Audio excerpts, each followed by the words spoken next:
બનાસકાંઠાના પાલનપુરમાં ધોધમાર વરસાદથી રસ્તા જળમગ્ન થયા છે। કલેક્ટર, ધારાસભ્ય અને એસપીના નિવાસસ્થાનનો માર્ગ પણ બંધ થયો છે। તો આદર્શ સ્કૂલ રોડ પર ઘૂંટણસમા પાણી ભરાતા વાહન ચાલકોમાં ભારે હાલાકી પડી રહી છે। બનાસકાંઠાના ધાનેરાની રેલ નદીમાં પણ નવા નીરની આવક થઈ રહી છે।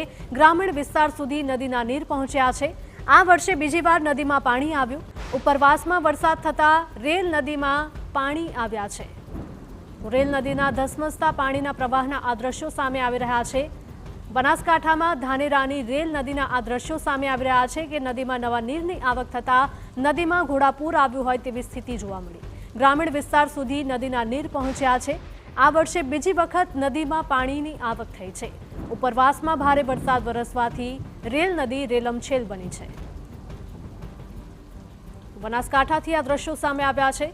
ધાનેરાની રેલ નદીમાં નવા નીરની સતત આવક નોંધાઈ રહી છે, જેના કારણે નદી બે કાંઠે વહેતી થઈ છે। આ તરફ સ્થાનિકોને અને અન્ય લોકોને નદી કાંઠાના વિસ્તારમાં ન જવા માટે પણ તંત્રએ ખાસ અપીલ કરી છે।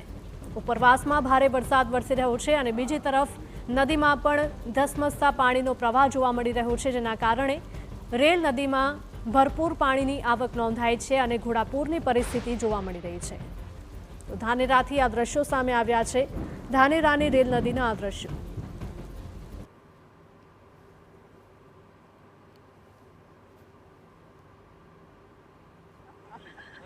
આપો પણ કેમ આવો।